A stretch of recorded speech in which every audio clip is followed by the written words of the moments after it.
10, 9, 8. Ignition sequence has started. 6, 5, 4, 3, 2, 1, 0.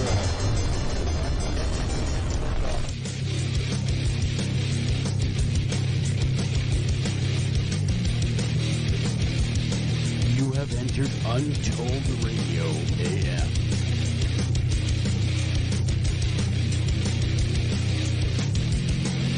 And now broadcasting from a secret location, your hosts, Joel Sturgis and Doug Highcheck.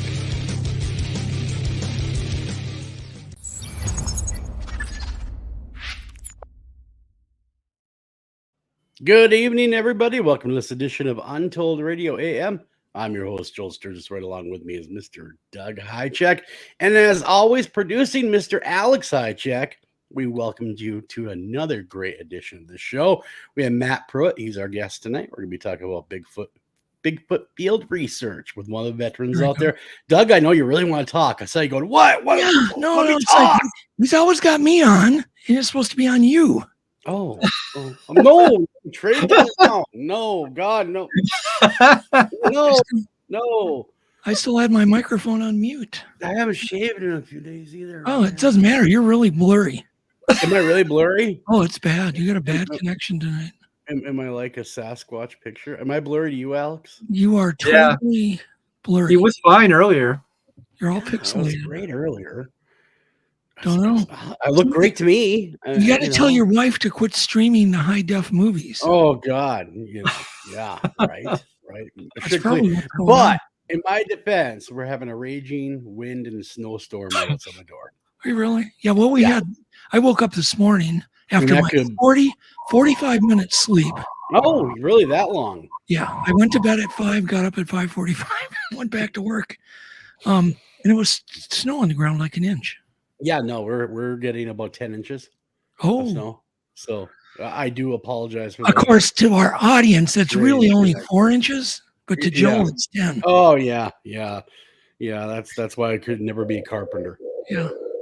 Yeah, But exactly. again, as long as my audio is okay, as long as it's sounding good. Sound okay, I guess. No, I always sound okay. Yeah. Come on. I'm gonna Okay, turn Doug. I'm going to turn my mic up and drown you out. Here we go. There we go. Okay. You're such a nice man. Yeah. Wow. You're so So, giving. Couple of things I want to mention. One, remember we were talking about how Bigfoot will never enter a house, or I've never heard of it if there's people inside. Somebody called me out on that and said, "Whoa, I know a story," and he's going to be calling in tonight, so we have kind of a surprise. Oh, very cool. Story that's really amazing. It's one of the most amazing Bigfoot stories I've ever heard. That'll be awesome to have a caller coming on in. Yeah. Yeah. And so we'll do that in about 5 minutes or whatever. Yeah. We got Matt Pruitt on tonight from the Wood Ape. I can never remember. I'm so bad with that name. National Association. No. Alex, what does it mean? NAWA. Wood Ape. It's the North American Wood Ape Conservancy. Okay, say I it was again. gonna say, why you having such a hard time with that, Doug? North American Wood Ape Conservancy. I still didn't hear him. Joel, be quiet. He's trying to say it. Go ahead, Alex. The North American Wood Ape Conservancy.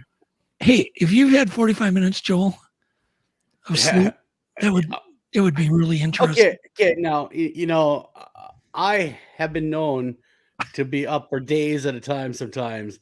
And I also remember when my children were small. Yeah. Well, you were young. My son is 6 and I'm 47. Yeah. Well, so at that time I was 40. Was not exactly young, my friend. And it was rough. Let me tell you, it was rough. And he was not a nighttime sleeper all the time. So I'd say I feel your pain, but No, it wasn't. No, here's the deal. Okay, so I'm doing all sorts of jumping around from project to project because I had a whole list of things I want to get done yesterday. And my horoscope said you wouldn't get anything done today. So I'm like, okay, F you. I'll show you horoscope. Wait, you mean you did all this just to show up a horoscope? Yeah, Did you exactly. realize it's just randomly generated in a newspaper, Whatever. right? I It's just got like a fortune cookie. Wait, you get pissed off at those two? Screw you, fortune cookie. So I'm not too bright. Okay. So I'm like working my butt off yesterday, you know, just jumping around doing this, done, that, done. I was doing the work of like 10 people yesterday. Yeah. Ask Alex, he even knows. Oh my God, I created like how many ads normally that you'd wait a month to get an ad that I would do, you know, in 10 minutes. So anyhow, but I know whatever. But I was really going. Then all of a sudden I got sleepy. So you're saying you're doing your job? Yeah. Well, 5 a.m, from like 8 a.m. till 5 a.m. So then at 5, I go, I should get some sleep. God, we got radio tomorrow. I don't want to be like a zombie, right? So Yeah. I go to bed at 5. And about 5:45, I go to the bathroom. So I get up, and I felt great. I'm like, oh, I want to go downstairs and get some coffee and go back to work. Yeah. What I did. Yeah. Gotcha. Hey, good evening, everybody. By the way, I'm seeing the chat right now. And if you've never been in our chat room during a live show and you're listening to some podcast later on, you really got to show up for a live show because it is a lot of fun in the chat room. Yeah. You got to hang out with these fine folks. So good evening, everybody. Thank you guys so much for coming in. Even though Doug will not thank you, I will. Thank you so much for coming in. I cannot chew gum and walk at the same time. So if I read the chat, I forget where I am. I lose my train of thought. Are you the kind of person, Doug, that if you are talking on the telephone, you'll end up in California? Yes. I mean, exactly. You'll be talking away and you'll be taking left turns. Okay, right for turns instance, I've been in Pennsylvania, and the exit ramps in Pennsylvania are like 30 miles apart on the freeway. I'm not joking. Sometimes they're 40 miles apart in PA. So I'm near, I think near Hershey or Carlisle or wherever, and I'm driving, and I'm on the phone. And I know my exits, the next one's 40 miles. So if you got to do a U-turn, you're screwed. And I had a really important meeting at a trade show. So I'm driving, also I'm on the phone. I'm like telling myself, don't miss your thing. I spaced it. 80-mile round trip to get back to where I was. Wow. That's not damn. Funny. It's not even funny, Joel. That my wife, God, I love her. So I hopefully she's not listening right now, but I know she will later. She will call me on the phone and she'll be driving, right? Even hands-free. She'll stop, look around and go, where the hell am I? How the hell did I get here? Oh, I know. And then, you know, it's called autopilot. I'll tell you a funny story. My dad told me a story. He had a building somewhere in Minneapolis, but the freeway department, you know, they tore it down. He built a new one. So one day he's kind of daydreaming, and this is before cell phones. So he's just driving, daydreaming. He gets out of his car, walks up to the empty lot with his keys in his hand, and goes to put the keys in the door and actually puts them else, and he just kind of wakes up. It's like autopilot. Have you ever, get this, have you ever gotten in the wrong car, Doug? Have you ever been like in a parking lot and in? Joel, I've even done the wrong home. Really? Swear to God. Yeah. I went over to go visit my best friend, and I pull up in the driveway like I've done a million times. I pull up in the driveway, get in, and just walk in because that's what we do. Sure. We don't knock, we just walk in. Yeah. And I walk in, I'm walking around, I'm like looking for them. Somebody's home. I'm like, what the heck? What's going on? All of a sudden I look around, I realize I'm in somebody else's home. You're lucky no one was there to see you. Then, is what you're saying. So you made a quick exit, right? Oh God, yes. You back out quick. You didn't like go to the fridge and go, well, since I'm here. No, I could have. But that happened here because somebody came to visit me, and they call me on my phone and they go, you're not home. I go, dude, you're in the wrong home. Same thing. Man, oh man, you're lucky. There's the laugh track. There goes our fun. There goes the budget for the week. That's all I got now. The world's worst. Blew the budget. Okay, so what do we got? Okay, everybody saw the Will Smith slapping. I think it was staged. Who's with me on that? I think that was the staged. Anger was real at the end, though. No, I don't think it was. The anger was real at the end. You couldn't make that kind of anger up. I don't believe. But he is an actor, so you could be right.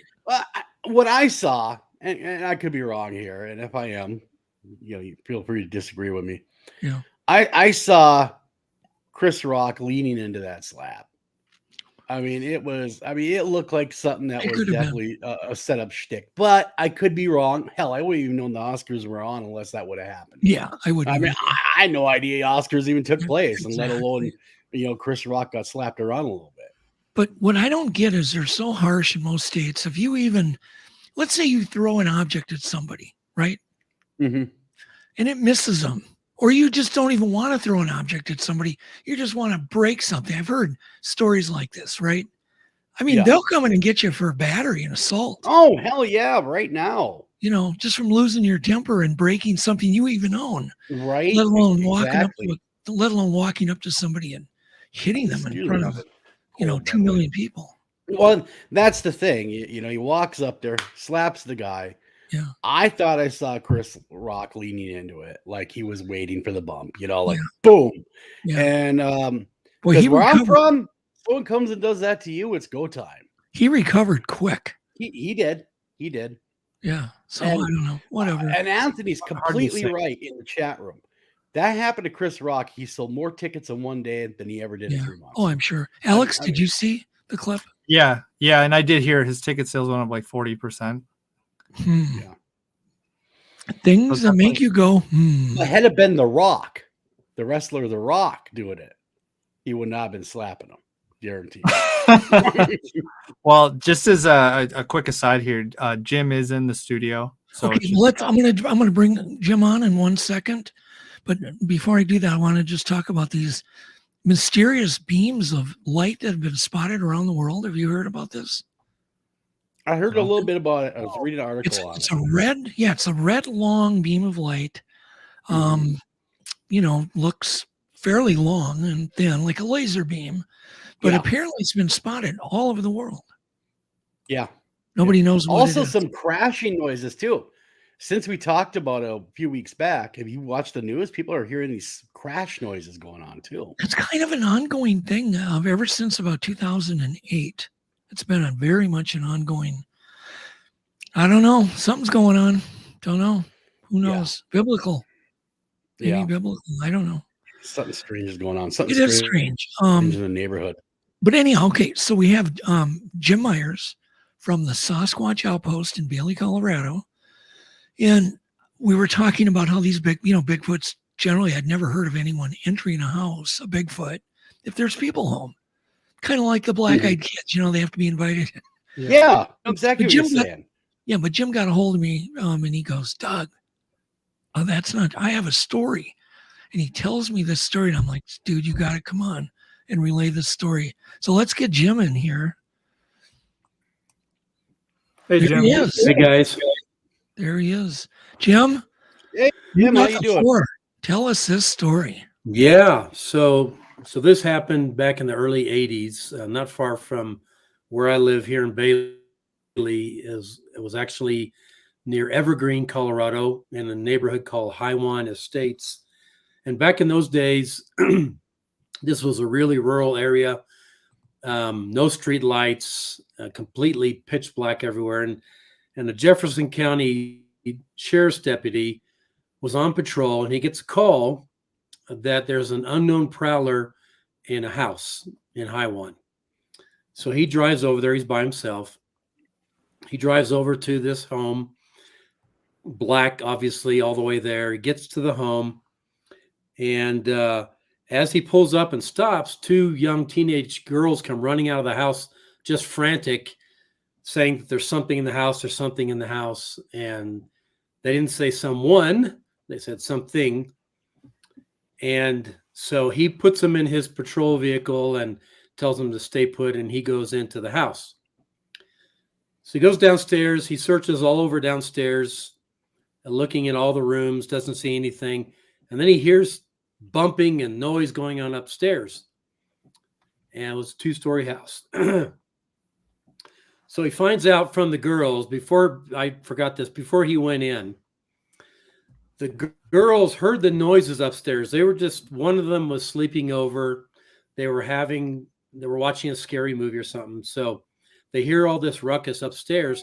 So they go over to the stairway and they look up, and something big and hairy, looks down the stairs with red eyes and growls at him. At that point, they ran out of the house, called 911, and they stayed outside. And there was snow on the ground, so it was cold. So he puts him in the patrol vehicle, and he goes in and he looks. So he hears the noise upstairs. He goes upstairs. There's a bedroom at the top of the stairway that's open, but the noise doesn't sound like it's coming from there. So he goes into that bedroom, and it's just destroyed. I mean, the bed, the mattress is ripped apart, big claw marks. The pillows, everything's just ripped apart. The curtains have claw marks on them. I mean, it's just destroyed. It looked like a tornado, he said. So he looks around that room, and then he hears more noise coming from the other end of the hall, another bedroom, and the door is closed. So he walks down the hall, and this is when you got to love being a deputy and you're by yourself on patrol, right? So he goes down the hall, he gets that door, and he opens it quickly. And as he opens the door, something leaps out of the window, taking part of the window frame with it as it goes, lands on the front yard, and takes off running. And he doesn't get a good view of it, but he looks out the window and sees it running off. So he's in full pursuit. He runs downstairs, runs outside, goes to the patrol car, tells the girls to lock the doors, and then he goes giving chase into the woods.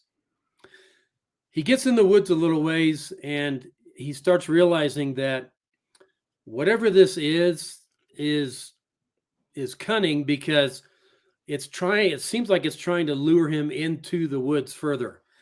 And he can hear snapping, and he can hear growling, and he's going further and further in, and he gets close to an area called Elk Meadows, which we all know it's a big open meadow where the elk hang out a lot. And he realizes this thing is playing with me. I'm out here by myself, and no one in my dispatch knows where I am. And this is really stupid. So he turns around, he runs back to the house, and jumps in the vehicle with the girls and drives off, takes the girls to the other girl's family. And then he apparently tells the parents, don't go home. I need to have a clear crime scene tomorrow when I come to investigate. So the parents did not go in the house. So he came back the next day with another deputy, sheriff's deputy, and they got to the house, and from the outside they could see that whatever this was had gained access to the upstairs by literally climbing up the side of the house. So there's pieces of siding ripped off, and it's gone straight up the side of the house into that first bedroom window, and then obviously jumped out the other bedroom window when it came out, the other bedroom down the hall. And so they're looking at this. Neither of them ever seen anything like this. And the other deputy says, well, must be a bear. And the first guy's like, I've never heard of a bear climbing up the side of the house to get into a house. Just wouldn't happen. So the other deputy goes around the corner to check things out. And then this guy hears growling in the woods in the daytime, and he thinks, oh crap, this thing is still here. And he says, I'm not sticking around here. So he calls his other deputy. I don't believe they even went back in the house, and they got in their patrol car and left. And so he didn't say what happened. He didn't say what he said to the family afterwards. Who knows what they did? What would you do if something climbed straight up the side of your house and got in with no problem, got into the house? But that was the only story I've ever heard, other than Doug's story from the Canadian wilderness of a probable Sasquatch actually entering a house and doing damage. Didn't hurt the girls, but went into the house. So the girls were in there when they were downstairs watching TV. Oh, they were downstairs when it came in upstairs. Jeez. So how did they know it wasn't a bear? Well, because one, bears don't climb up the sides of buildings. 2, when it jumped out the window, taking the window frame with it and landed, it ran off on 2 legs. So he knew whatever he was chasing was bipedal. Wow. And yes, to answer that question, the house is in a was at that time a very rural area. Man, how ripped up was that house? And they went in there. Oh, the siding was where he went in or on the side? Both on the side and inside the house. I mean, itself. it was destroyed. The 2 bedrooms were destroyed. So I can't imagine for the life of me if it was a Sasquatch, what it would have wanted in this house. I have no clue. Man, can you imagine that though, showing up? Sorry, I could just imagine showing up. I know, or couldn't imagine rather. And being a law enforcement officer and having to deal with that and hearing all those what they were hearing. Yeah, I mean, I've heard of people as well waking up and believing that they saw a Sasquatch in the house, but this was different in that this thing was just wreaking havoc in the house. It's kind of insane. No, at the Snell Grove, there was nobody there. Nobody had been there for days and days. And it just destroyed everything. And I remember there was always like 20 decks of playing cards there. And the camp owner said every little deck of cards, every card was torn into little tiny pieces. You know, you'd have to have fingers to do it. Yeah. Wow. Yep. So, you know, and I'm not saying, I certainly would think that a bear could somehow, maybe if it had some kind of big siding, climb up a house. But on the same token, I've never heard of that. And a bear certainly could leap a long distance. You know, I've seen bears take some pretty good falls. But if he saw it upright, he saw it upright. And it's a police. And I have a friend here who had a bear enter his house and destroy much of the house, but it came in through, it broke through a sliding glass door downstairs, came upstairs, and there were windows up there, and it was trying to get out. Wow. But it did not go through the windows. It was trying to come back down the stairs, and was eventually shot. But geez, that's a crazy story, though. Jim. Yeah. That is nuts. Oh, I got lost more where that one came from. Well, we're going to have you come back maybe once a month and you bet. Tell us your favorite story. That would be kind of fun, and we're definitely planning on bringing more and more, you know, people in to spend 10 minutes and tell us a kind of a condensed, strange story, whether it be about UFOs or ghosts or whatever. So thanks, Jim. You're welcome. Thanks a ton. When you're in Bailey, Colorado, when you're in Bailey, Colorado, stop in and say hi to Jim at the Sasquatch Outpost. Thanks, guys. Thanks, Jim. Yeah, that's something else. Yeah. So that would be a little bit weird. Lot weird. Would be really weird to know that thing could get in anytime it wanted. And yeah, really. I mean, would you feel safe again in that home? No, I wouldn't. I would. As David Race always tells me, "Hi, chick, you need to move." So there you go. Yeah. Why do you need to move? No, because every time I'd call him with some story, something that happened around here, I would say, "You need to sell your house immediately. You need to sell it right now. Immediately, yeah. Don't wait. Now. Just sell it to me." Yeah. Not to him. He's in California. Anyhow, what time is it? We only have 5 minutes. You got 5 minutes. 5 minutes. I'm tempted to talk about onions again. We got cut off last time, and then people were giving me letters. It's like, oh, High Chicken has root stories. Yeah, more of those. Yay. More root stories. His favorite roots. And then I see some smart aleck comments from Mr. Abe Del Rio about the eggs again. Your eggs exploded. You're never going to live it down. Well, for anybody that doesn't know that story, Abe was over here, right? We were just talking about the conference. And we hear all of a sudden this explosion in the kitchen. And we just sit there and keep talking. We just ignore it. That was... Who ignores explosions in your kitchen? We did. You do. We just kept talking because we're in the garage and the door's open. And we hear another explosion, another one, another one. All of a sudden I go, holy crap, I've got hard-boiled eggs on the stove. Right. And then I ran in there, and of course the bloody mess from hell. It was not good. And you tried to cover it up, though. Well, yeah, then I tried to hide it from Yvette so she didn't forbid me to ever cook again. She found it, though. So then, no. So I cleaned everything up. It took me like 2-3 hours. It was even on the ceiling. You know, there were egg yolks on the ceiling. But anyhow, so I cleaned everything up just perfect. She gets home, no comment. I'm thinking, oh, I got away with it. Literally 2, 3, 4 weeks down the line, she's cooking or something, and she looks up, and you know the vent above the stove that was just plastered in egg yolks. I never looked under there. You missed it. Because I'm tall. I can't see under there. And so I got busted anyhow. I'm like, damn it. You missed the yolks that busted you. So me and Abe have been telling funny yolks about my Oh, I get it. Yeah. Yolks. Yeah. Yolks. There you go.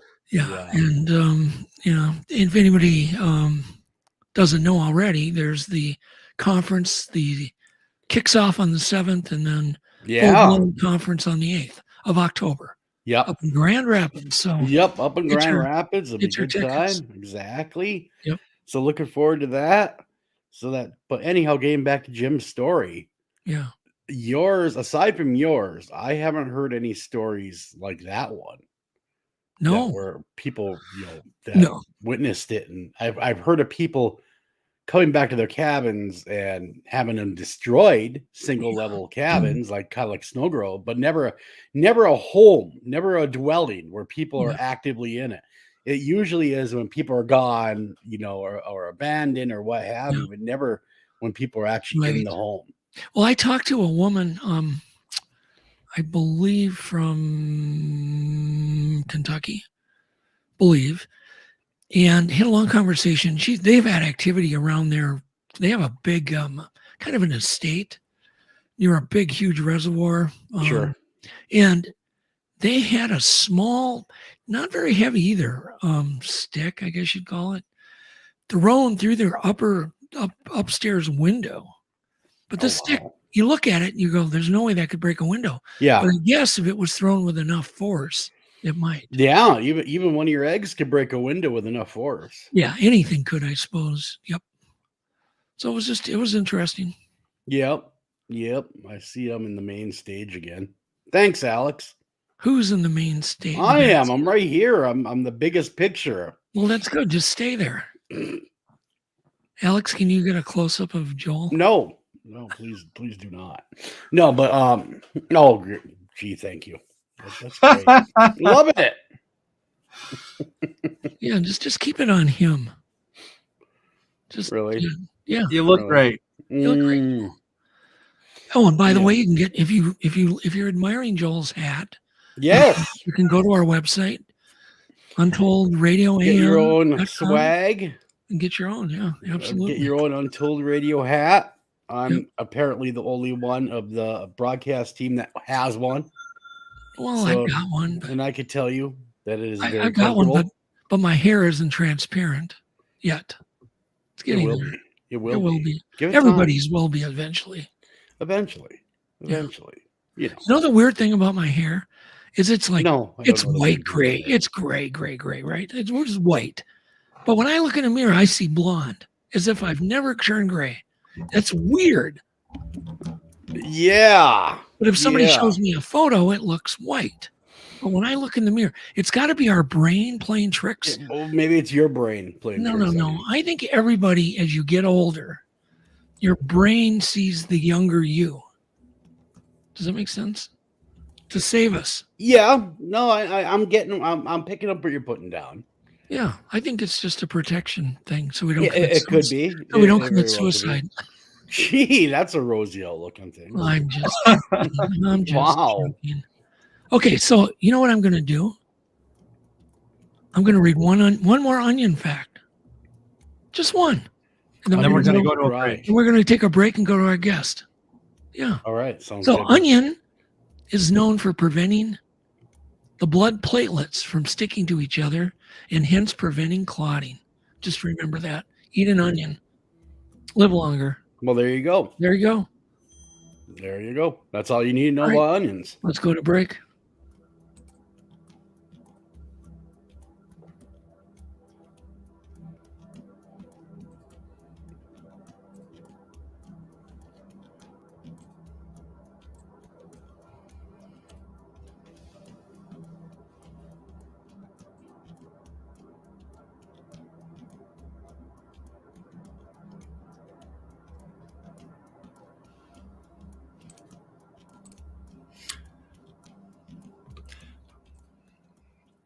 All right, guys. So tonight we have Matt Pruitt, and a little bit about him. He has been actively pursuing a resolution to the Bigfoot or Sasquatch conundrum for nearly 2 decades. He is an avid field researcher, a public speaker, and has appeared on various media outlets and platforms to discuss the mystery ape phenomenon. Matt is also the producer and editor of the popular podcast Bigfoot and Beyond with Cliff and Bobo, and the co-producer and co-host of Apes Among Us, the official podcast of the North American Wood Ape Conservancy. I want to welcome Matt. Hey, Matt, welcome to the show, man. Oh, Matt, how are you? I'm very good. Thanks for having me.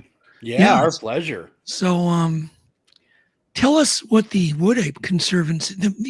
See, once again, I already forgot. I get all dyslexic when it comes to that name.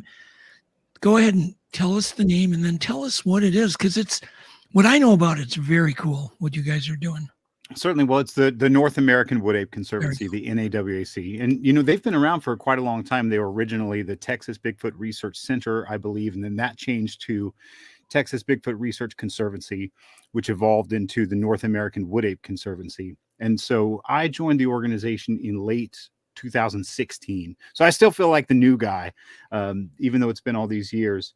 Made a lot of great friends in that group. But, I spent a lot of years pursuing the subject before I joined the organization and had done some work with another large group and sort of got burnt out on, a lot of the typical interpersonal drama that happens in groups. And I kind of swore off like, oh, I'll never do the group thing again. I'll just do my own thing. Drama and groups. What are you talking about? Yeah. That never happens. And so, I was always really intrigued with what the NAWAC was doing. And there was a point in time when they were looking into doing some regional efforts in other parts of the country. And I grew up in Southern Appalachia. I don't live there currently, but I still spend a lot of time there. Even when I lived in the Pacific Northwest, I would fly back home to Northeast Georgia and conduct field investigations in North Georgia and Western North Carolina, East Tennessee. So there was a point in 2016 where they had announced an interest in doing that. And so I applied, and then I was invited down to their primary study site in Area X, which is in southeastern Oklahoma. And I was just so amazed at the scope of the work that they were doing. I mean, it's really incredible, the Herculean effort.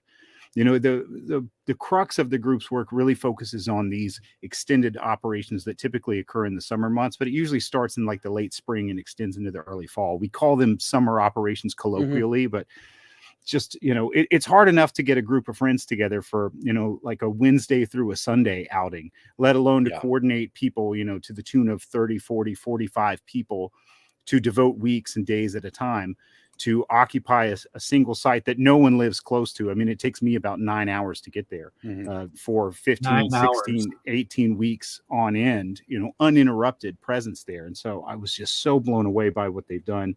A lot of the big victories happened before my time. So I brag on them all the time because they're not my victories. I don't have to be humble about like their radio tag survey efforts, and a lot of the things that they've done. So I'm constantly humbled and amazed by what the group does. I feel really honored to be a part of it for as long as I have been. And I've been on the board of directors of the organization now since 2020 and made some incredible friends. I think the best boots on the ground field researchers in the world are in that organization, and a lot of the best academic researchers. It's sort of a blend of both. I think that's what, a lot of the previous projects have usually been one or the other. It's either some sort of like lab-based analysis of physical evidence, or maybe a historical, people use the word armchair researcher like it's a that it's a, like a denigrating word or something, but I don't see it that way at all. There's a use for historians and for people to analyze testimonial claims, et cetera. And the NAWC sort of does a little bit of everything in that there is a lot of analysis and physical evidence collection, when those things are possible. And there's a lot of boots on the ground research. So it's sort of a good blend of both, which I think every researcher probably should be a little bit of a combination of armchair researcher and field researcher. Yeah. So I'm rambling on a bit, but I'm constantly amazed by what they do. I'm curious, how many members are there total?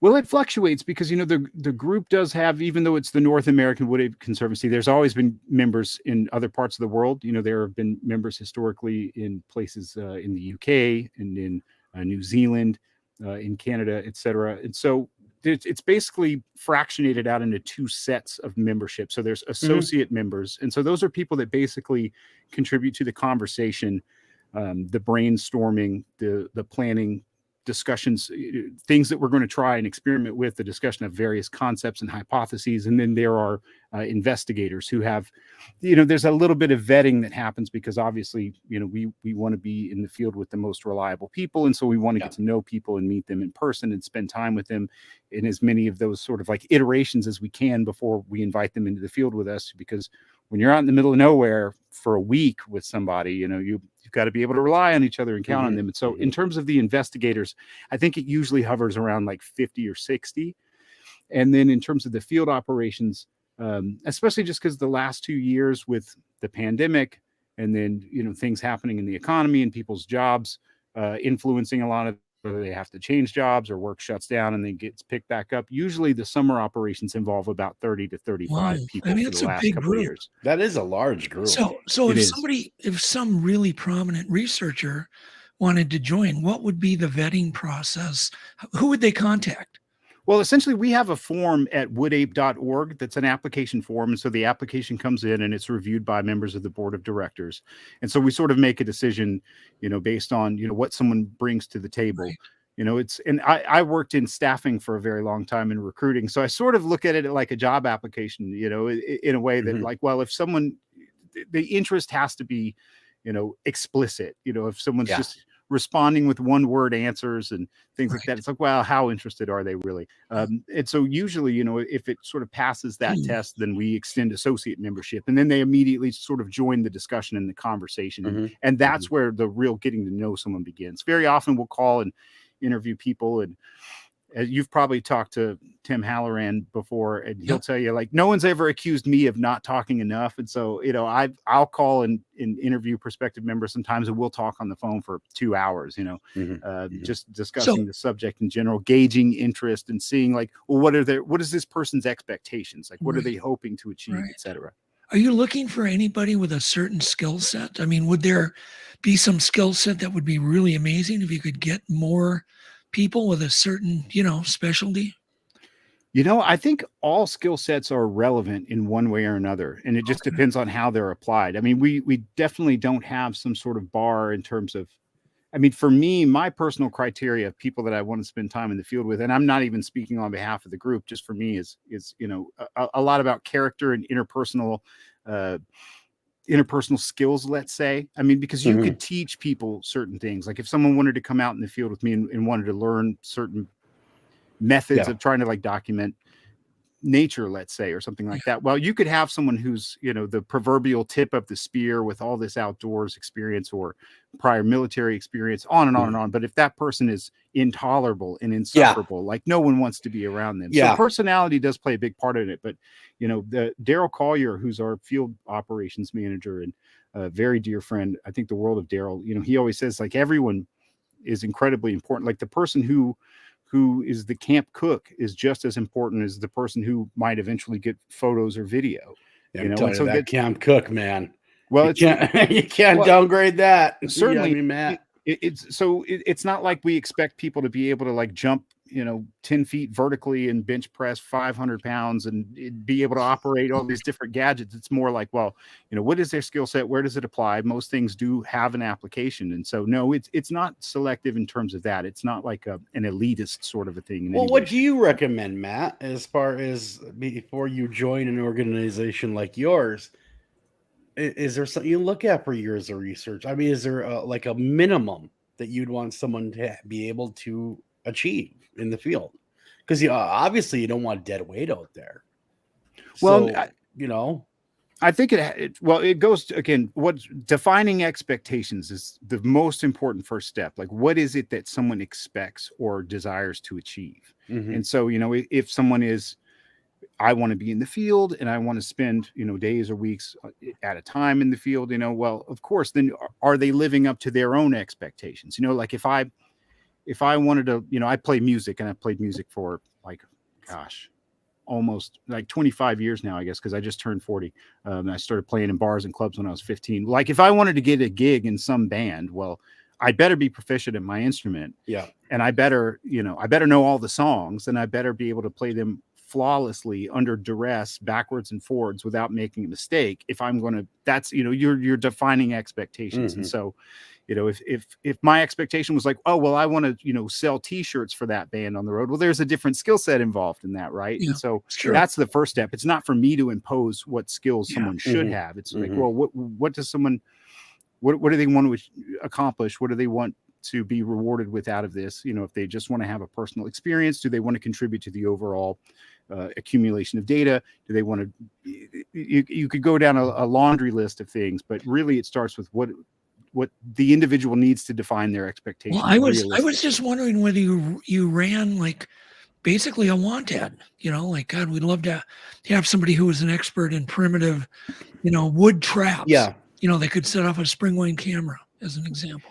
In my experience, trying to solicit assistance from people that don't have like that sort of innate desire, doesn't go very well. Gotcha. In my experience, because you have no control over what it is that you're curious about, right? I mean, we're all obviously insatiably curious about the Sasquatch phenomenon, or else we would have thrown in the towel a very long time ago, or we would have just satiated that curiosity with reading a book or two or watching a documentary or two, and that would have been enough, so there's just no proxy for a real desire to want answers, or to want to, do whatever it takes to try to move the ball forward in terms of getting the sort of answers that bring about a resolution. And so I think it's much more important to find people who have that. And again, when you're insanely curious about something and you're super passionate about it, well, nothing is work at that point. It's not a chore. It's true. All 20 years now that I've been pursuing it in the field and reading everything I can get my hands on, not only about this particular subject, but a whole lot of related disciplines, and the time and the travel and the money and the expenditures and everything. It's like none of that's a chore, because it's like the circuitry that you use in your brain to forage for information is the same circuitry that you use to forage for food. So it is sort of like you're a hunter-gatherer of knowledge, And if you have that, then everything else will fall into place. But again, you could find someone with some incredible skill set and try to recruit them, but if they're not curious about the potential existence of this animal, or if they're not tuned into that sort of a thing where you could put someone like that in the field, but they might not even register certain subtle sounds or other sign that might indicate the potential presence of one of these things. And so I personally, and I think the organization too, like, we don't really target skill sets and pursue those, rather that we try to have a billboard that clearly states who we are and what we do through our website and through our podcast, and then through things like this. So this I consider part of our outreach, to having discussions of this nature. Well, I've got another question. What do you think?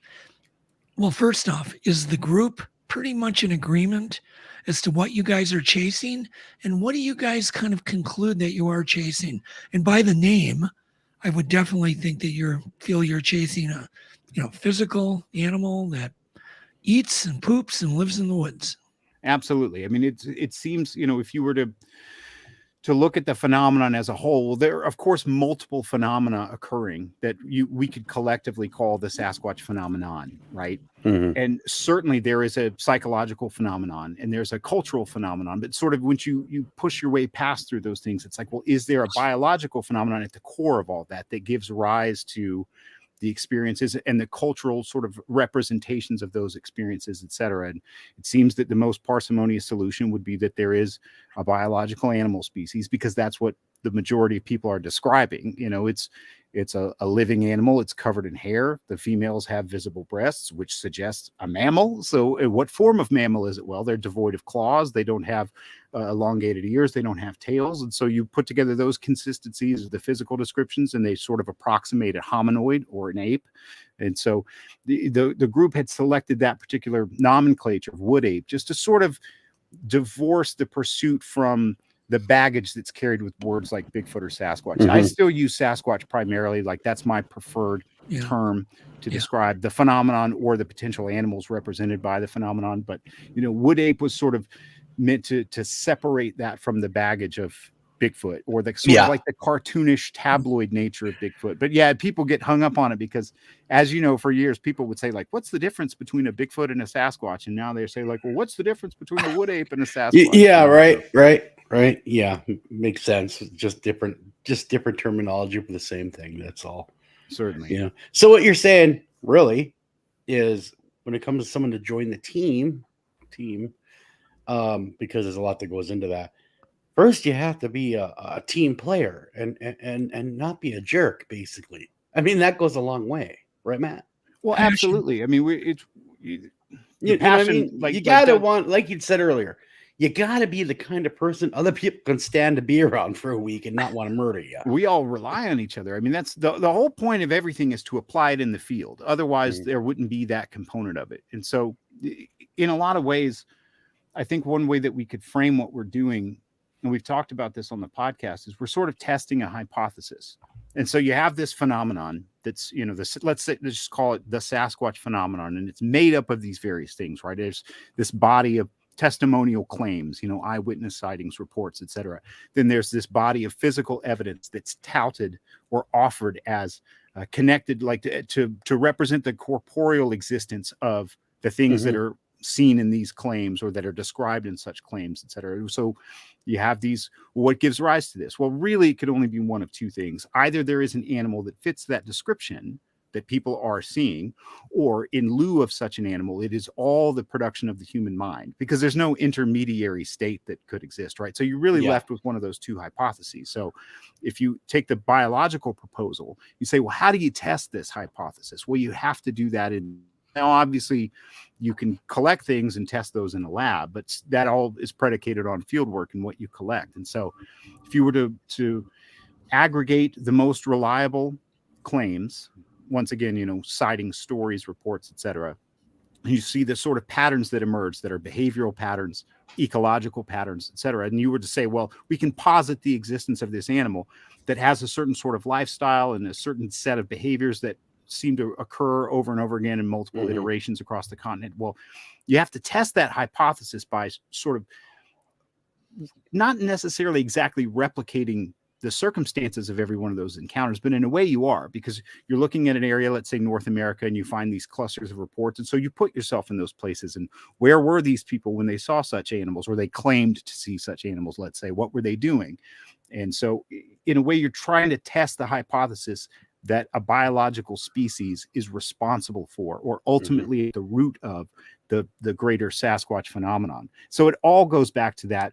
The only way you can really test or validate that hypothesis is in the field, and that will take teamwork. And that's what we're the existence of the organization is predicated on teamwork. And so, people who are me first types tend not to last very long. That's one of the things that I've been so impressed all these years, is there's almost zero drama, because everyone's on the same page. So all that vetting and all that, it really comes in handy, so that when things do happen, you do put together a cohesive team to be in the field together. Because when we go down there, each team is there for a week. Now, some people will stay on multiple teams, and so some people have been there for 3, 4, 5 weeks at a time, uninterrupted. And so, they need to be a reliable person who's going to be where they're supposed to be, where they said they were going to be, and on and on and on. So those things are primarily important. I want to ask you, have you guys had any examples that you can give the audience of being outsmarted, or, the intelligence level of what we're dealing with? Something that would give us an indication of that? Because obviously they're intelligent.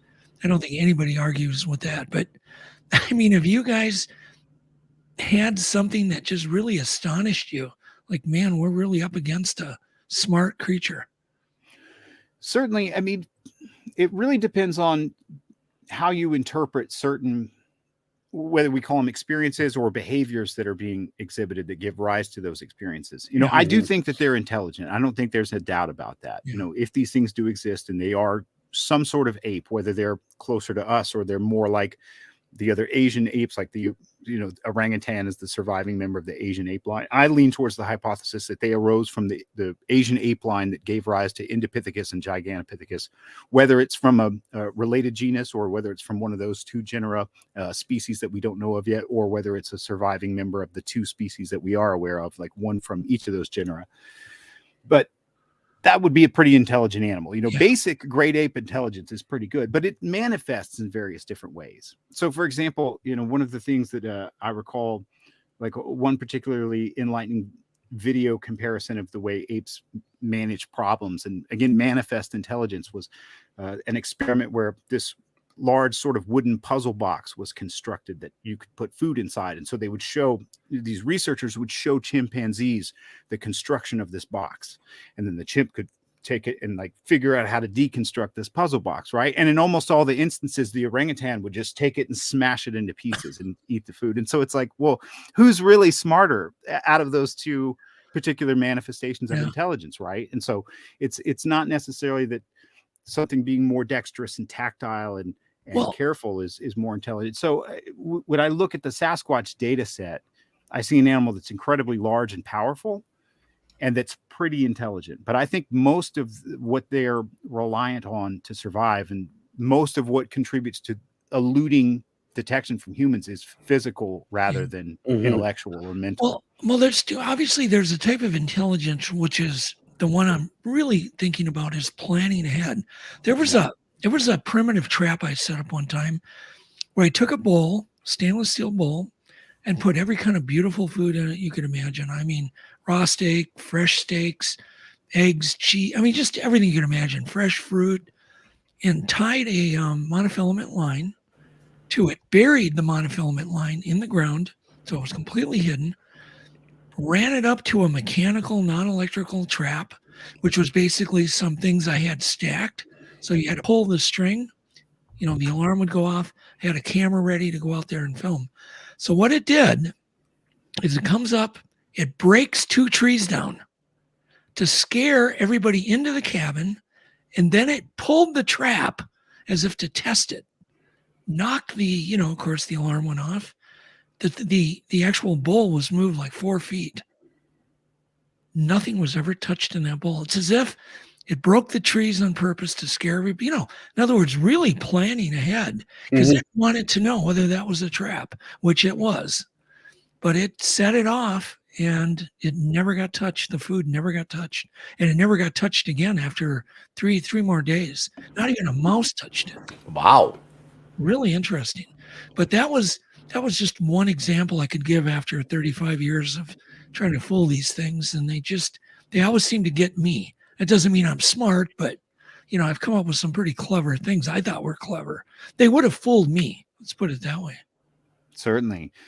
No, there's other animals that I think are analogous animals that have a tremendous amount of intelligence, even seem to show what you could interpret as potentially abstract thought. And tigers are a great example of that. You know, I read a great deal about tigers and specifically Siberian tigers, and so many of their behaviors and elements of their lifestyle are so analogous that when you're reading these sort of in-depth observational field studies of Siberian tigers, it's very reminiscent of reading about Sasquatch sightings and encounters and those sorts of reports. And those are highly intelligent animals. And most animals that are ambush hunters like that, they are, because they have the wider a sort of the variety of prey animals that an animal hunts, typically the more intelligent it is, because you're talking about an animal that constantly has to infiltrate the perceptions of typically herd animals. So constantly infiltrating dozens of pairs of eyes and nostrils and ears, you know, to avoid detection and make kills. And those are very clever animals. And so I think if tigers can exhibit these wildly intelligent, nearly abstract thoughts, sort of like you said, anticipating the future sort of behaviors, then I don't see why a Sasquatch couldn't, for sure. But I know you're quite good at devising things like that. And I have to say, you know, when I first started looking into the subject, it was about 2002. And so that really involved interviewing other local witnesses and trying to, go to the places where they saw what they claimed to have seen and that sort of thing. But it wasn't until I saw Mysterious Encounters that I got turned on to that whole, like, the behavioral approach to field research, like trying to elicit responses and elicit encounters and approaches from the things by generating sounds that sound like the sounds that they make. And so Mysterious Encounters was huge for me, and I still love going back and watching the shows, and I love Monster Quest too. But yeah, Mysterious Encounters definitely was a big motivator for me, and was one of the things that prompted me to spend a lot more time out in the field trying those things myself. Well, we had a lot of high-tech stuff, and we still got beat every time. But you got to remember, man, I've been beat for 35 years. And I keep trying and keep trying. And then there's times where I've been beat, where I wasn't beat, but it was just timing. Like there was a time we set up 8 surveillance cameras in the forest, but we hadn't hooked it up to the cloud yet. First night, I'm broadcasting sounds over this brand new camera system out in the woods. And here comes a family of Sasquatch walking from from right to left. And I see all 3 of them. I can see the artificial intelligence grabbing their heads and their joints. And you can see it was just like Russian nesting dolls. And of course, I'm so excited. I'm thinking, oh, my God. And Adam hadn't set up the cloud yet. Murphy's Law. Murphy's Law got me. And I'm like, oh, we have not seen anything since. Yeah, it's an interesting that you mentioned that, because I was having a conversation the other day. I've still never seen one, so I've been beaten, many times too over the last 20 years, and I still have that, we'll get them next time sort of mindset. So you could say I guess terminally optimistic, but no, you should remain optimistic. Oh, certainly. And I still am, believe it or not, I still am, because I really feel good things will happen to those that just never give up. Hold the course. Hold the course. Exactly. And I've forever been made a fool out of by these things. Well, literally humbled and just very humbled. One of the things that you brought up that was interesting, because again, since I haven't seen one, I rely a lot on the most like reliable, credible observations that I'm aware of. And a lot of those are the ones that came from the NAWAC there in Area X. And many times in those sightings, they would see an initial individual that was immediately followed by a second one, almost like in that single file sort of a literally line. Single file. Mm-hmm. Yes, exactly what I saw. It was, obviously it looked like a male, a female, and a young one. Yeah. Now there was a time that I almost saw one, or saw something. I didn't see it. I was with a friend of mine, a good field partner of mine in the Northwest, who went on to work for Finding Bigfoot as well. His name was Tyler Bounds, and 4 people that were with us saw these 2 things walk out of a tree line and then turn and walk back into the tree line, while Tyler and I were aiming the thermal and the night vision unit in the wrong direction. But it was the same thing. There was single file with a larger one in front and a smaller one behind. And it goes, of course, these people were pretty skeptical. But so they're Matt, I had a record button on my phone. I didn't know where it was yet, because we just got the system set up and I was unfamiliar with it. And I'm watching this thing play out, and I don't think I've ever been that excited in my life. And I was never so heartbroken. Well, that's what everybody says. Why don't you just get a photo of it or a video of it? Oh my gosh, when you're in that moment and you're looking at it, that's your last thought, is to get a video or anything of it, because you're just gobsmacked at that moment what you're seeing. Exactly. Gobsmacked is a good word, because you can't plan a sighting. Can you tell us a couple of things? One, to maybe describe Area X, without giving it away, Matt. And then 2, tell us some of the, interesting things that you guys have seen and heard out there. I always hate being put on the spot for that, because you should definitely interview Daryl Collier or Mike Mays or Paul Moman. I mean, there's many members in the organization who have had direct sightings down there, but like Daryl has, because he's been the field team's manager for so long, has this freakish encyclopedic recall where, you can mention, hey, didn't so-and-so, and he'll be like, yeah, it was June 18th, 2014 at 1312 hours, he really, really knows the stuff. So I always feel, it's like, it's not my place to, because I wasn't there, and there weren't my sightings, but the environment is wild. And, I've been pursuing this for a long time, did research in the Southern Appalachians and the Southeast primarily because I grew up there and I was living in that area when I started. But then I moved to the Northwest and was there for 3 years. And so did a lot in the field in the Olympic Peninsula and the Cascades, both the western and the eastern side of the Cascades. Spent several trips down in Oregon with Cliff. Went down to Northern California for a week, made a couple of trips up to British Columbia, and then I've spent time in the field in Utah and Montana and Wyoming, and Oklahoma, Arkansas. I mean, lots and lots of places. And I would say, hands down, that Area X is one of the most remote places I've ever been to. It's easily the most remote place I've ever been to east of the Rockies, hands down, in terms of like distance from Blacktop and how long it takes to get in there, et cetera. But it's analogous to the Southern Appalachians. It's eastern deciduous forest. So it's that sort of that type of environment, but it's the westernmost stand of eastern deciduous forest in the US, but it's a lot rockier than anywhere I've been in the East. Incredibly rocky environment. And that particular valley, because it's just been so sort of closed off and protected for so long, you know, it was logged. So most of it's secondary forest, but it's old secondary forest. Yeah. And because it's so undisturbed, I mean, I can literally go years in Georgia, North Carolina without seeing a snake. Do you agree that secondary forests seem to be the most productive, though? Oh, absolutely. I've noticed that. But you see that true across most mammalian species. I mean, I was rereading George Schaller's The Mountain Gorilla, Behavior and Ecology. You know, he was the first Westerner to conduct extensive observational field studies of mountain gorillas. And he wrote extensively in that book that was published in 58, I think, or maybe 60, somewhere between 1958 and 1960, that the gorillas had a strong mountain gorillas had a strong preference for secondary forest. It's just more productive. But you know, in area like I can go 5-10 years in the Appalachians and never see a snake, and in area X in a week I can see 12 or 15. I mean, it's just loaded with wildlife. It's, you know, I've seen bears multiple times there, you know, bobcats. It's wild turkeys, wild big birds. Oh, I know they're there. I've not seen a turkey down there. I've spent cumulatively about 50 or 55 days there total now. What about water courses, streams, rivers, lakes, ponds? Yeah, the big three: hills, woods, and water. Well, there's a primary waterway that there's always running water in this large channel. It's called a creek, but it's about the size of like an eastern river. It's not like an Ohio River or Mississippi or anything like that. But like where I'm from, I grew up in the upper Chattahoochee headwaters area. It's about that size, but there's many channels of this particular creek. Cool. And so those sort of like dry up or get covered up as, you know, as rain falls. But because we're fairly close to the headwaters of that main waterway, even if you get a deluge and all the water's up, like it drains pretty quickly. 24 to 48 hours later, those dry channels will be pretty low again, but there's always water. So there's a constant water source and there's a tremendous amount of water.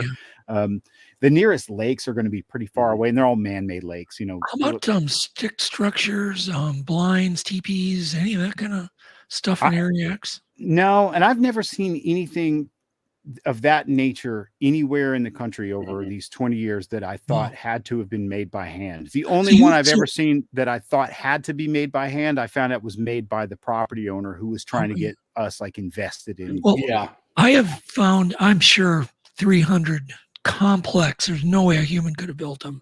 Just woven. They're so complex, and they're always in the most remote areas. In other words, they could be near people, but they're in an area that you would never go into, you know, in a swamp, in the middle of a swamp, or, you know, somewhere really weird. Yeah. And some of them, I've actually witnessed teepees that are 80 feet tall that are gone the next day. Oh, wow. Now they're up in one day, gone the next. It's really weird. Yeah, that's interesting. I've never seen anything like that. You know, you got to come to Minnesota. That's one part of the country. I haven't spent a lot of time in the Great Lakes region, but I would absolutely love to see some of that. And I haven't spent too much time in the Northeast yet either, but that's another kind of a bucket list. There's got to be a reason why there would be so many in Minnesota and maybe so few there. I mean, there must be a reason. Potentially so. I mean, who knows, you know, if Sasquatches do indeed construct such things, you know, how long will it take for us to figure out if there's a rhyme or reason, or what the purpose might be, or if it contributes to some sort of like food acquisition behavior or et cetera, that might be totally dependent on factors just that are Mhm. so environmentally different that you just don't find them recurring in Well, other I've places. noticed one thing that maybe our audience hadn't thought of. Where I find them is always very flat, forests that are flat, no hills. Interesting. That is interesting. And so if you were in an area X, I would imagine it's quite hilly and tough, Everywhere I go tough is terrain. extremely Yeah. mountainous, and Yeah, it's whether pretty it's flat. the Appalachians or the Ouachitas, or if I go back out to the Northwest and et cetera. So Mm. I haven't spent that much time in flatland yet. Like if you go down to the Minnesota River Valley and you start really getting back there, places like that, there's researchers like Paul Guffey. I mean, he has found, I'm sure 200 himself. And they're always in an area you just wouldn't want to go into. And they're complex. I mean, some of them are, 10,000 sticks. Some of them are tiny. They're woven. They're bark that's been peeled off very carefully. Bark drying. You find bark drying the nearby. Very interesting. Absolutely. That is very interesting, certainly. Yeah, I don't think they're living in them, but I think they're using them as blinds. Hunting blinds. Yeah, they're hunting area and then they retreat. They're very wherever often else. near deer trails and never past 500 yards from water. Never. You can literally take a tape measure. Almost everyone's 500 yards right on the nose. Quite Interesting. weird. Yeah. Well, so- I'm definitely, I do think that they're ambush hunters, and I think that they're Yeah. cooperative, sort of coordinating ambush hunters. And so I think that's probably the most controlling factor, let's say, of their lifestyle or of their evolution. And I think if you look at the suite of behaviors that make up, the proverbial Sasquatch, those are almost all the behaviors of an ambush hunter. Yeah. It makes more sense to me that they're furtive and elusive because that's a way of life, Right. rather than that all of those things are evolved solely to avoid human detection. That would you'd have to imply that at some point in the past, we were such an evolutionary pressure on them that they responded, which is possible. Yeah. I'm not ruling that out because, Gigantopithecus, for example, co-occurred with Homo erectus for over 1 million years. Yeah. And it's long been questioned as to whether or not Homo erectus hunted Gigantopithecine. I mean, even Russell Shahan goes into that in other origins, and he's a pretty conservative thinker, scientifically speaking. And he even says in that book, he says, we must be prepared to accept the eventuality that Homo erectus engaged in the wholesale slaughter of Gigantopithecus blacki down to the last individual, which is like pretty hyperbolic sounding Wow. statement, Yeah. So it is possible. I'm not saying that's not possible, but it makes more sense to me that, again, if you look at ambush hunters like tigers, tigers are solely dependent on avoiding being detected by anything ever, because if they are ever detected, prey live by like anywhere but there principle, right? Like prey anywhere that the predator isn't, I'll be fine, which is most of everywhere, right? Whereas a predator has to be in the right place at the right time at the exact right moment. And again, it has to sort of infiltrate the perceptual bubbles of prey animals that live in herds that have all these highly developed senses to be infiltrated. And so animals that are selected for those behaviors just tend to be extremely difficult to observe. And then you couple that with the fact that they occupy large home ranges and they're very mobile in those home ranges. And it's like, well, there's a recipe for something you will almost never see, Well, yeah, exactly. They're ambush hunters. And it's just like anything else that has evolved to be an ambush hunter. They don't get fat and old by being loud and lazy. Certainly. Yeah. One of the things that I find really interesting, I think it was Matt Moneymaker that probably first came up with the deer Bigfoot stuff with the I think it was livers. Archie Buckley, because Archie, Mhm. it's funny because I think, Matt did write about that in the 90s with the birth of the BFRO page. And, people had figured, I think Green had even fractionated out that of his, multi-thousand sighting report database, of the reports of them carrying some sort of food item, about half of those were meat, but there weren't that many sightings of ambush hunting. And now the first, there are sightings, but they weren't like all accumulated into a single sort of category of sighting. Jim Hukin, the Oregon biologist with the U.S. Forest, I think it was either the Forest Service or maybe it was Fish and Game in Oregon. But, Jim Hukin contributed to the International Society of Cryptozoology and their newsletter and their journal, etc. He wrote fairly extensively in the 80s about ambush hunting and interviewing witnesses who had seen that occur. But to my knowledge, Archie Buckley was the first to put it specifically in print that he had been convinced, based on witness interviews that he had conducted, that they not only were they ambush hunters, but that they worked cooperatively to facilitate ambush. So I had a real interesting call from a park ranger that basically didn't even give me their name, but said that they had found a stack of deer on an island, that the lake was frozen, and they had gotten over to this island, and they were asking about all these deer that were stacked up with broken legs. And I went, I gave her my thoughts, which were probably something was breaking their legs and keeping them alive. In other words, if you immobilize the deer, it can't go anywhere, but yet the meat can be fresh. And it's just a, kind of a brain diarrhea theory, but boy, it makes sense, that they're feeding on deer because there's so many nowadays. Well, there's just so many reliable sightings of people seeing them in the act of ambush hunting deer. Now it's sort of a smaller category. Sure. Most sightings are people seeing them cross the road, like motorists. Right. Then you have a smaller subset of sightings, just one moving through an environment, et cetera. But many hunters have seen them in the act of that. Yeah. And that's ubiquitous across the country. It's not just, in certain pockets. So if you think about, again, I think the most likely or the most parsimonious hypothesis of those on the table is the Gigantopithecus one. Now, it could well be the case because most things are not represented in the fossil record. You could say, well, statistically speaking, if Sasquatch exists, it comes from some line that we don't know about, which is statistically a better argument. But you won't get very far trying to make an argument from the unknown, right? So you have to look at, well, what do we know, and what of these is the best candidate? I think either way, the argument that it came across Beringia from Asia into North America is a compelling argument. Mm-hmm. Well, what would they be following? Expanding resources, et cetera. Well, the only thing that's common across those places are ungulates, are prey animals, because there aren't salmon everywhere. There aren't huckleberries everywhere. There aren't these certain food sources, but you do have deer, elk, other parts of the country, obviously wild pigs, but those came much later, obviously, like with Hernando de Soto and things of that nature. Spanish conquistadors brought those over, but the things that probably would have brought them into those environments, if they're following food resources, the common thing across all of those environments would be ungulates, basically.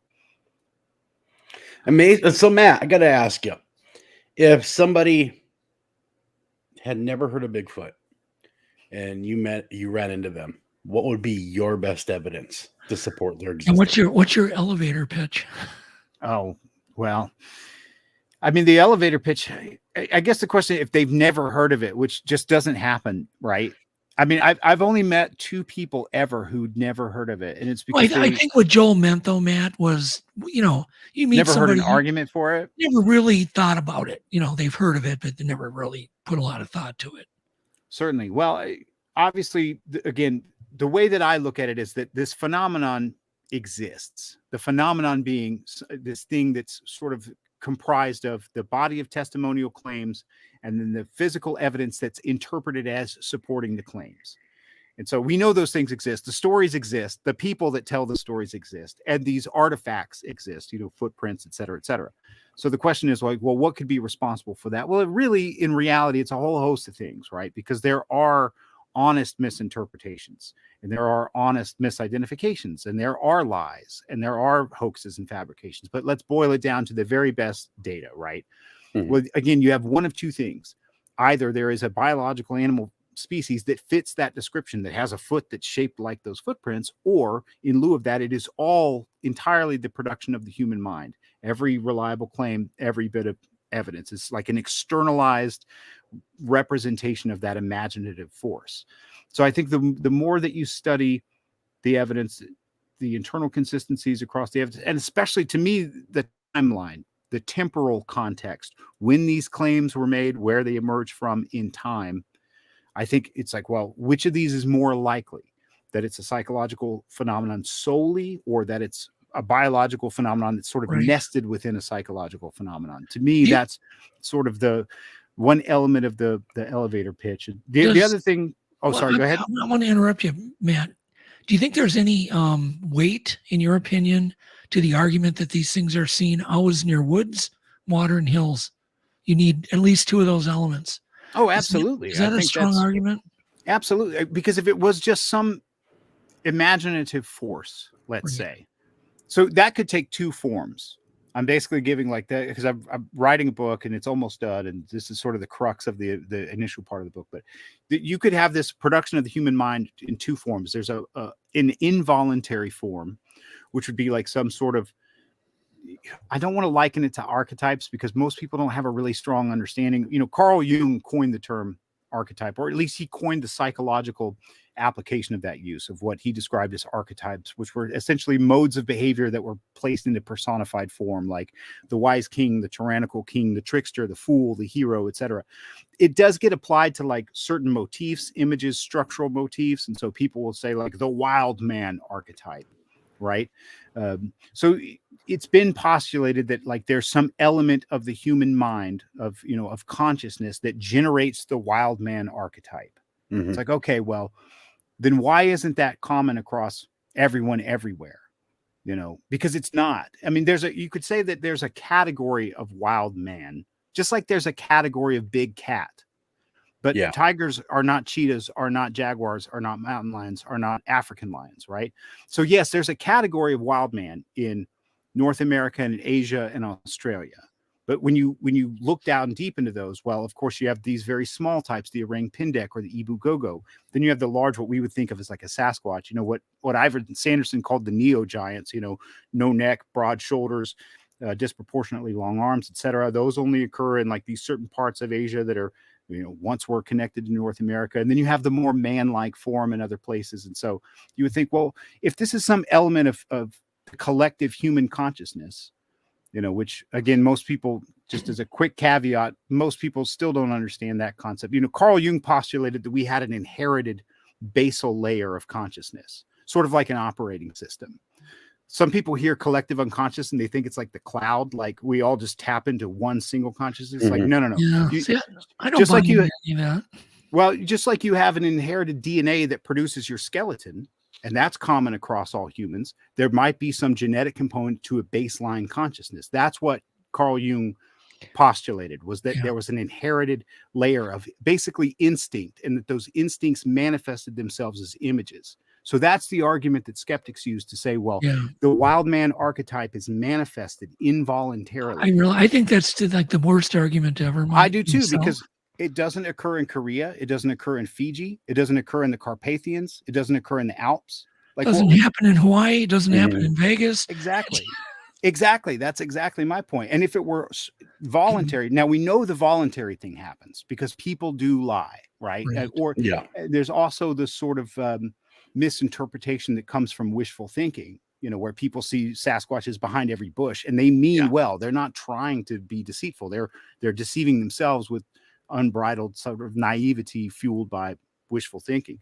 But so I do think when you boil all those things down, you say, what's the most likely cause of all this? It is that the biological proposal is the simpler. That's the simpler, you know, explanation. And in terms of, besides the answer of this psychological babble wouldn't hold water with multiple witnesses. You know, two people in a car and they have a road crossing. I mean, really, they're both going to imagine the same thing at the same time.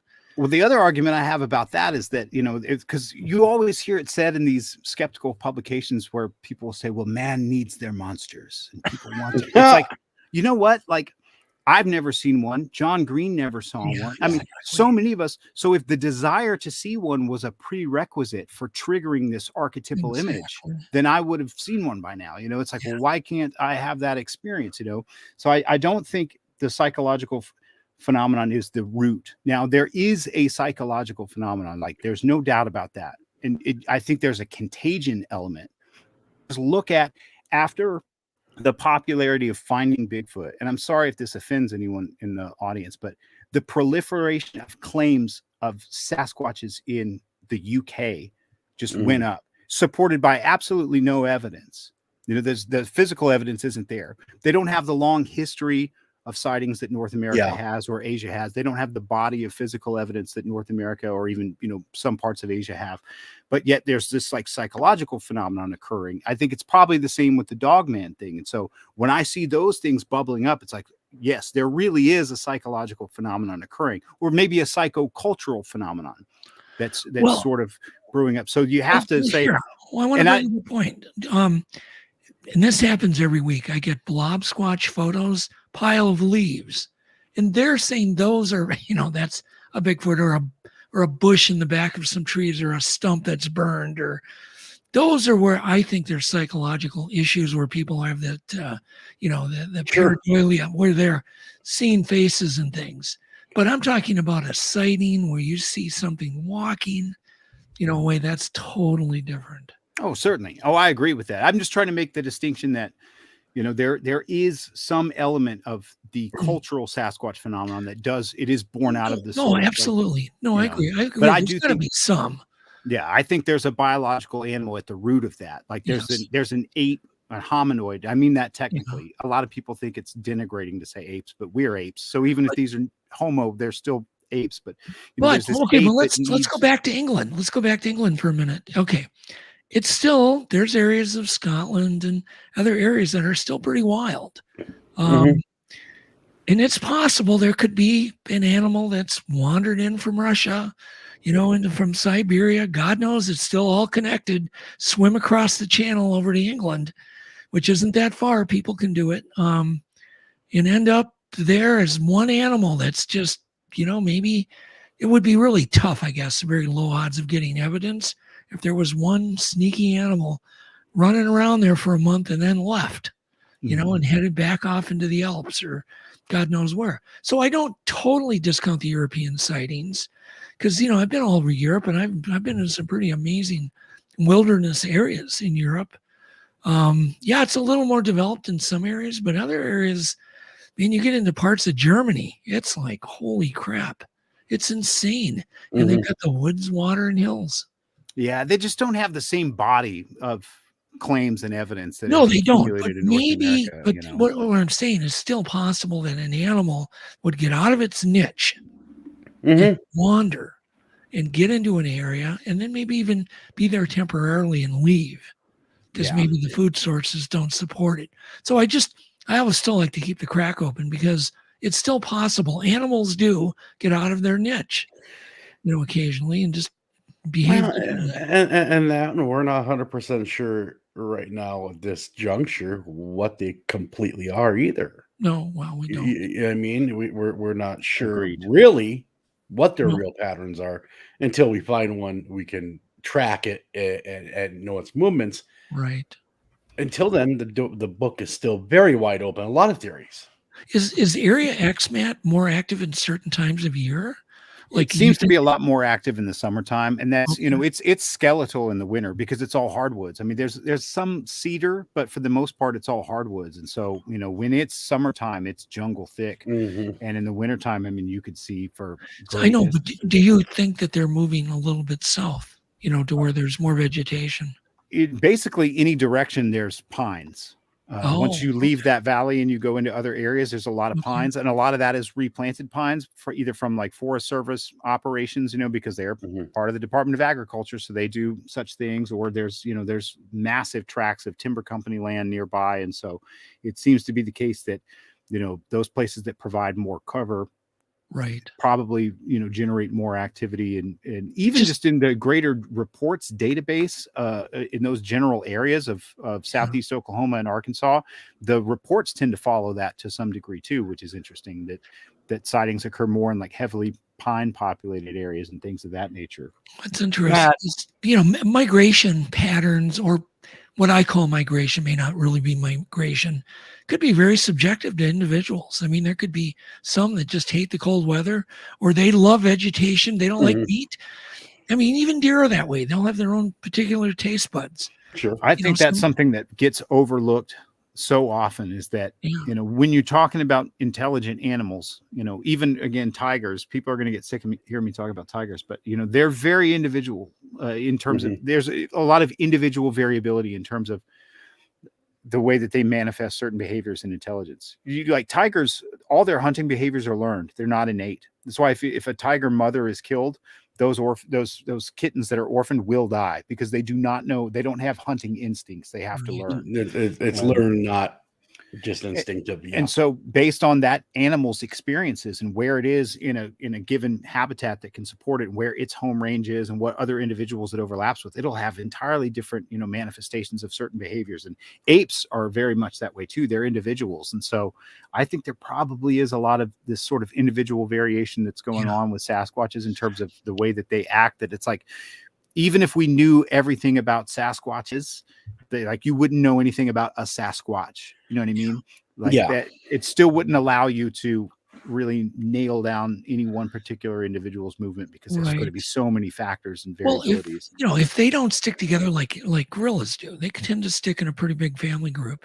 If these things don't really, have that type of behavior, which we don't know, it would make them harder to study, because you could have the males booking off down to Texas, and the females going this way and that way and hunkering down. Well, we just don't know anything. Mm-hmm. And this behavior of migration could really throw a monkey wrench, no pun, a monkey wrench into anybody's research.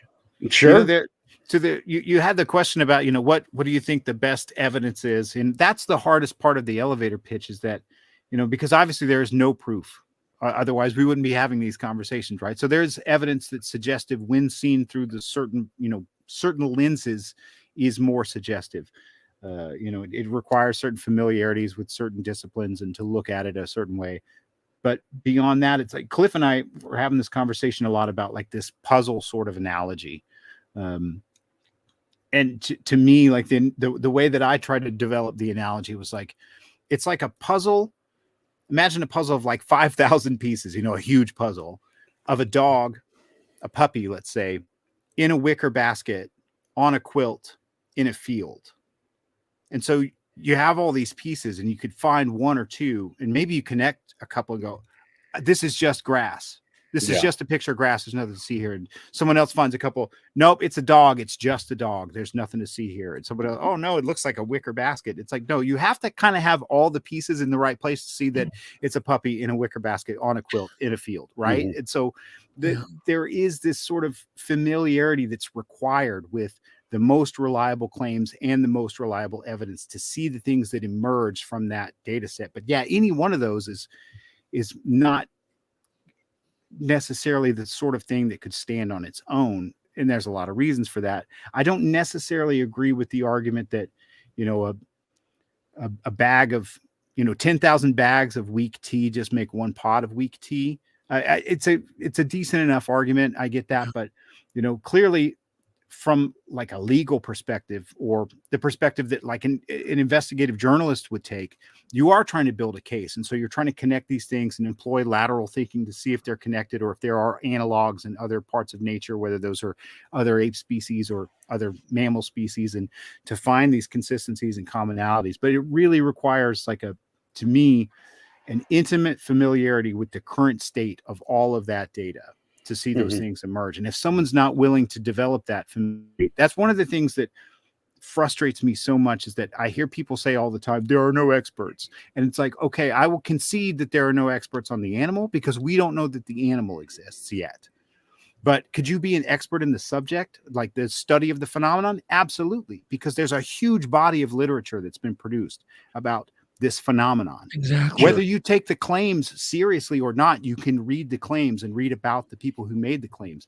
And then you can read about the analyses of the best evidence through the best minds that have applied their disciplines to it. And you could develop extreme familiarity with all that. Ergo, you would have expertise with that material. And then again, you study related disciplines or even unrelated disciplines to see these correlations and connections. And so, yeah, you can be an expert in this subject, and we should all aim at that. Yeah. I don't think I'm I'm not saying that I'm an expert by any stretch of the imagination, but I think expertise can exist. And so that's your North Star. You aim at it, you reach for it. And if you, again, like we talked about in the beginning, if you're insatiably curious, like, you'll eat all that stuff up and it'll never be a chore. Matt, if you were given $10 million to, put towards, the research, how would you deploy that money? Where do you feel like? That's a great question, Alex. Gosh, well, talk about putting a guy on the spot. There you go.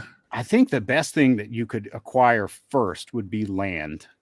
You know, if you owned and could control excellent habitat, you know, because we're always at the mercy of either public lands or other landowners. And, you know, so when you're operating in public lands, it's like, well, there are other people in the environment all the time. And so to some degree, if you hear sounds, you have to question, like, was that a person, especially after the success of shows like Finding Bigfoot, that it's like, there are people out there that whoop and knock, and they're not even Bigfoot researchers. They're just camping, and they're like, oh, you remember that TV show? And they're making the sounds, you know? So I think the best thing that you could get would be land. And then again, it's about defining expectations. Like, what are we trying to do? Are we trying to conclusively prove that they exist beyond the shadow of a doubt? Well, then it's, you know, you will probably have to have a significant portion of something, you know, whether that's a bone or a tooth or something of that nature. You know, I think the thing that will be the most impactful for people in lieu of a specimen is images. And the better the images, the better the videos, the lengthier, et cetera, you know, people will be so gripped by those. And I learned that lesson, I think, to me, that was probably the biggest way was in 2007 with the Jacobs photos, because you remember those were just a bear in an awkward position.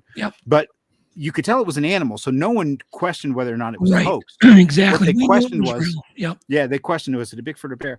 That story was so huge. Like, I think that made it in like 500 something or 400 media outlets worldwide.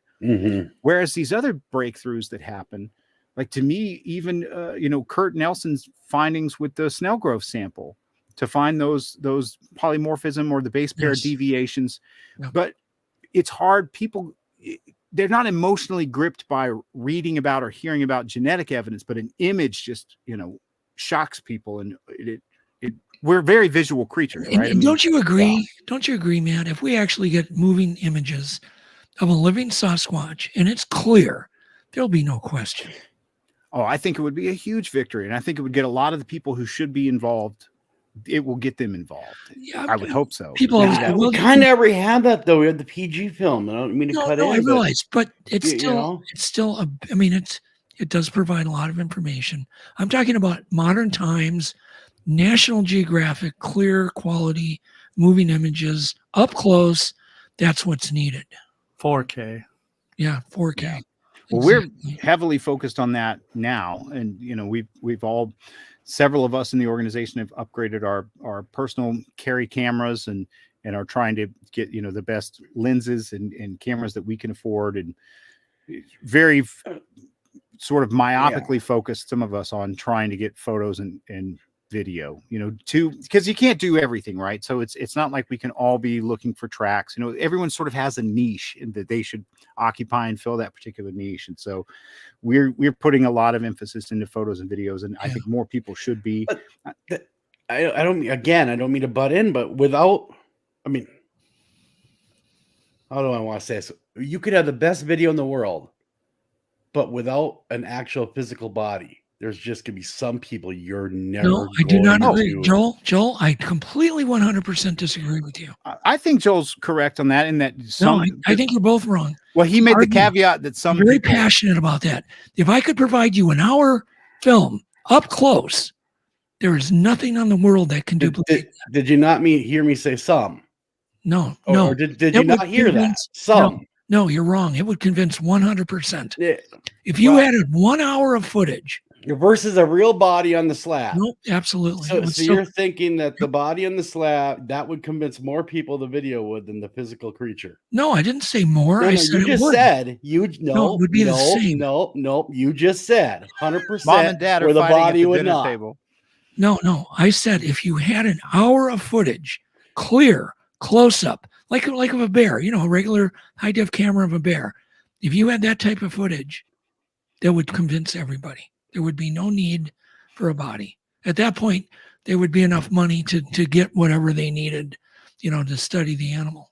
I'm just saying, nobody has ever gotten that. 1 hour, half hour, 20 minutes of clear. I'm not talking about blobby, blurry, dark, infrared, thermal. I'm talking about clear, close up. I mean, I get what you're saying, Doug, and I respect it. I really do. I absolutely 100% do. Yeah. But at the same time, nothing speaks louder than the biology of a creature. I realize that we but can I'm look at. saying Well, I that- think we you're could, you're going to have you a know. chicken and egg situation. Whereas, if you produce incredible footage, people are going to want to know where are the bones, where's the body. That might prompt no, some well, they're doing institutions. taxonomy But all the time, guys, on certainly, footage. but You know. vice versa, if someone found a bone or a skull or hit one Sure, of course that would be today, the powerful. first thing that they'll want to do is like, well, you have to go get images of living Yes, individual. correct. And so like both of these things are necessary. Yeah. Whatever comes first is going to immediately prompt the Yes. I'm just saying that attempt at the acquisition. clear images will be extremely powerful. Because I agree. I hear from people all the time, and I just complete BS. Oh, an image won't prove anything. We can fake. We can do CGI. Yeah, No, you cannot. Walt I- Disney, with I, their best crews, can't even come close to producing what's a real animal. They just can't. I think I get exactly what you're saying, and again, I respect it. I think we kind of need both. I mean, we're going to need that great footage to maybe get that. One is not into going to, it. but one is not going to happen without the other. I mean, Exactly. literally, there was taxonomy done last week on 3 or 4 ocean animals that all they had was footage, Yeah. because it's real footage, and they can study it, and they can put down what they need to know about this animal. Has anyone ever observed this animal in the wild? No, it had When never been seen. No, I'm talking about the one that they just did.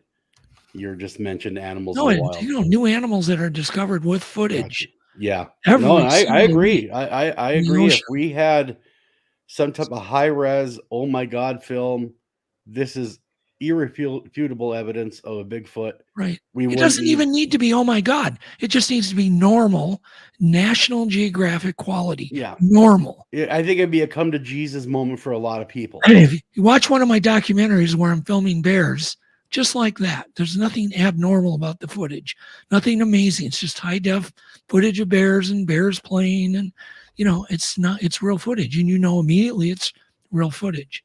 And if we get that kind of footage, it'll be a game changer. It's done at that point. Yeah, to Doug's point, I mean, even like those Marvel movies or the Star Wars movies where they spend hundreds of millions of dollars, you can still tell the CGI is off. It's just you can tell. Are you saying the Hulk's not real? I've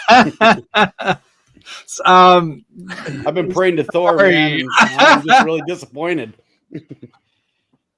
Yeah, it's interesting. What do you think? Why do you think, Matt, that they avoid cameras? Why do you think it is so difficult?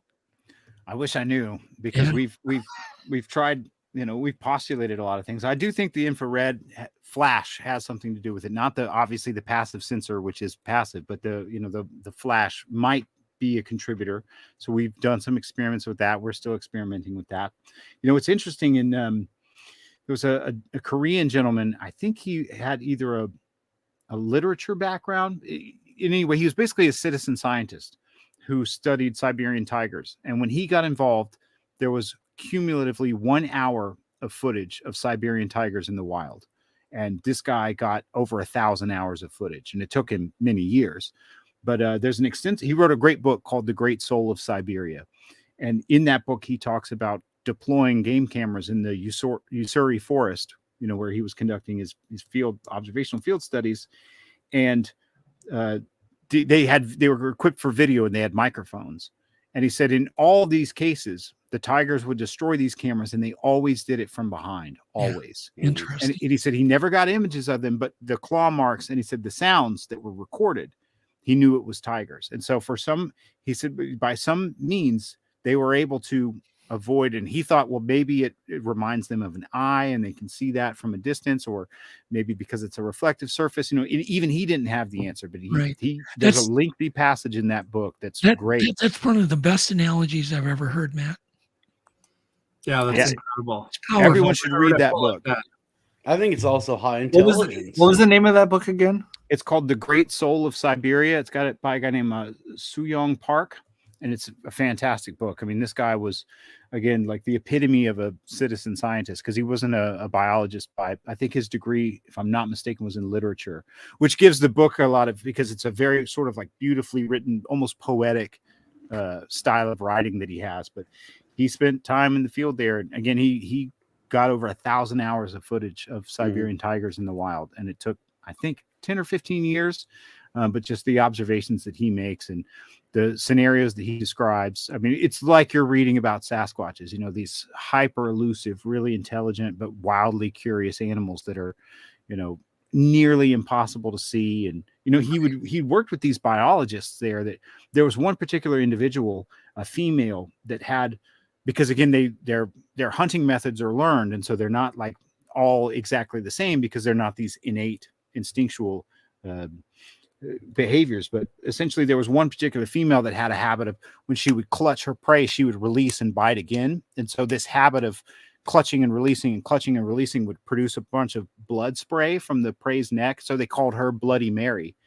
And I forget how many years these biologists had been studying Bloody Mary, but they had only ever seen her kills and her footprints. They'd never seen this animal for years and years of trying. And then this guy got footage of her multiple times, and then of her with her young. So he's an amazing guy, and it's an amazing book. And it's like, you know, if you're interested in rare, elusive, furtive mammals and how to see them, like, that's a book to read for sure. Interesting. So if everybody could imagine, you know, good quality tiger footage that you would see on Netflix or wherever on a doc, and you've got an hour of it, and for someone to go, oh, that's fake, those aren't real tiger cubs, those, you know, it's not going to happen. And so, and once again, I just want to make sure people understand what I said. I said 1 hour. I did not say a 3-second clip. That wouldn't be enough. You're talking about a lot of footage of behavior that would convince every scientist. Well, I think if anyone cracks that code, it's probably going to be you, Doug, because you've done a lot of pretty amazing things. I know with the beaver dams and the beaver dens and the giant squid, and so your track record is pretty good with this stuff so far. We're working on it. We're still working on it and still getting beat by the big guy, but we're not going to give up. This summer is going to be, I think, a turning point.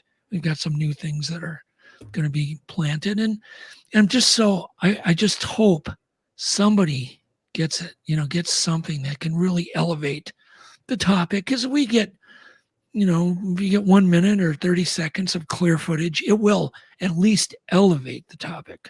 Correct? I completely agree. Yeah, totally agree.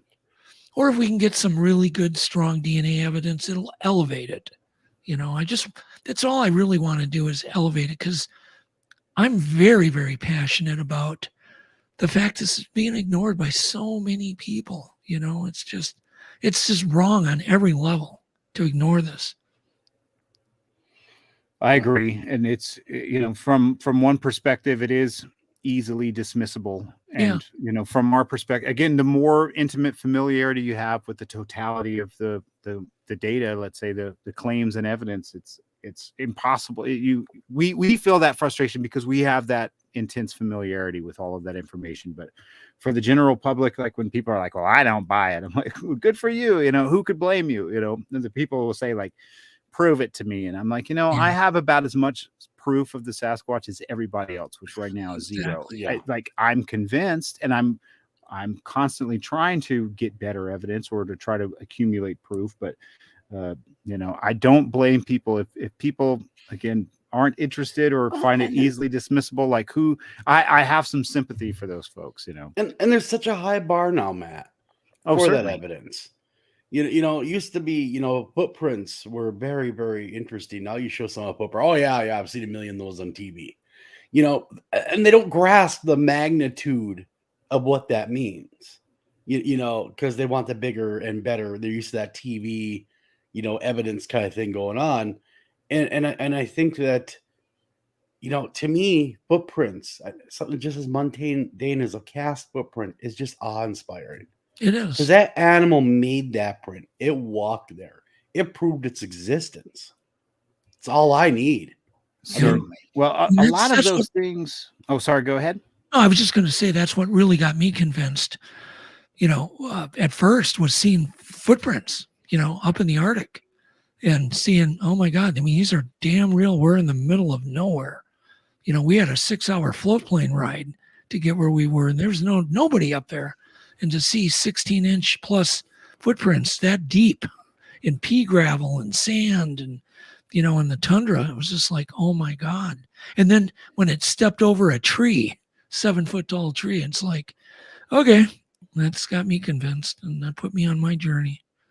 Yeah, I But- think for so many of us that have some sort of direct firsthand experience, there is a transformative element of that.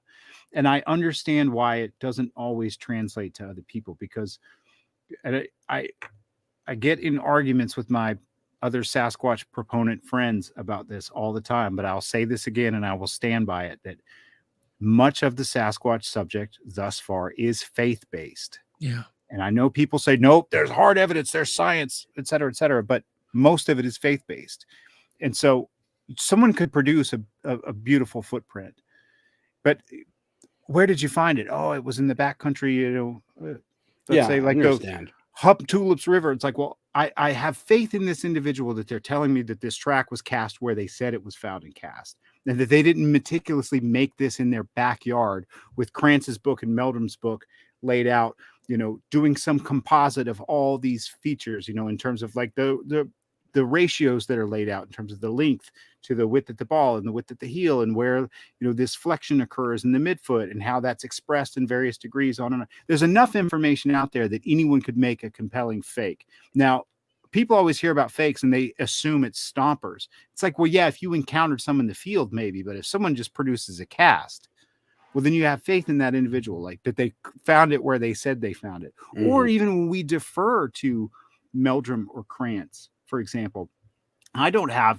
a degree. I'm not a physical anthropologist. I don't have the familiarity with those things that they did.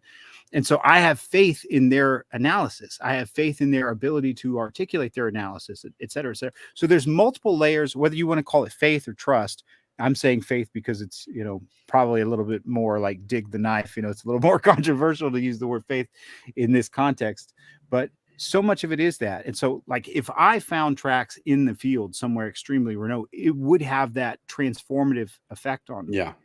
But I would not, it would be, again, like unrealistic if I'm defining my expectations for me to think that I could bring that out and that it would have the same transformative effect on people. Now, it might have that effect on people who know me or trust me, who know that I'm not lying about it. But to Joe Q public, they're like, who the hell's this guy? Why should I believe a word he says? Yeah. So you save yourself a lot of headache and heartache when you do realistically define those expectations and say, like, these experiences and this evidence has an impact on me. I don't expect it to have an impact on other people. Some people are naturally drawn to it because, again, they have this curiosity that just, again, we none of us control what we're curious about. It's that simple. And that because if you've ever tried to get your friends into something that you're into and you watch their eyes roll back in their head, or vice versa, when your friend's like, oh, dude, you got to check this out, or watch this movie, or listen to this band, you're like, oh, this is awful. And you can't even stomach 5 seconds of it, but they're wild about it. So I think we have to the onus is on us, and it always has been on us to get better evidence. And we got to let people off the hook to some degree for not caring as much as we think they should, because it is unfortunately easily dismissible from some outsider perspective. I don't think it's easily, if someone gets in it and learns it all intimately, then it's not easily dismissible, but that's a lot to ask of people. Yeah, Matt, it is. Go ahead. I was going to say, you've been at this a long time. What percentage of cases do you think are illegitimate? Is it like less than 1%? Like how many fakers, or maybe someone who's, wants to believe so hard that, like you were saying earlier, sees, Bigfoot in every bush? How rare is that? Do you think that's 1 in 100? Is it less than that? Is it more? I would say in the majority of people that I've talked to over like 20 years of interviewing witnesses, most of those people are probably misinterpreting. Now, I'm just talking about the general claims, not talking like if I was to go just to Class A sightings, well, that's different because we're different. I'd say like general Sasquatch claims. A lot of them are things like, I saw a dark figure at 200 yards at dusk moving through the vegetation. Like, well, they probably did. And it probably was not a Sasquatch. It was statistically probably a deer, a bear, an elk, a moose, another person, whatever the case may be, Now, if you do boil that down to just like unambiguous sightings, where it's like someone saw it head to toe, not obstructed by vegetation, or it was crossing a road in some unobstructed way, illuminated by their car's headlights, and they describe that to you, then it's like, okay, well, that person's either telling the truth and they saw what they claim to see, or they're lying. Yep. Because you would not mistake a moose or an elk for an 8-foot tall bipedal ape with swinging arms and very and a flat face, So I've definitely met a number of liars, and there's people that I believed in the past that then figured out they weren't telling the truth or that had confessed. And so there's no doubt that people lie. But when I boil it down, like the people that I've met in person and interviewed in person, the liars are few and far between, because usually they don't want to always have those face-to-face interactions. So that's why I don't really worry too much about like the reports that come in. I don't pay attention to anything that happens on social media, first of all. Like what percentage, Matt, what percentage of Class A sightings do you think even get reported officially? Oh, a very small number. Yeah. I mean, the majority of those that I've heard personally were reported directly to me, and they don't exist anywhere on any database because the person was not willing to do so. They just wanted to talk about it with someone who they thought would take them seriously. Yeah. And they wanted to be anonymous, and they didn't want to have it published anywhere, and they didn't want to submit it to some database, et cetera, et cetera.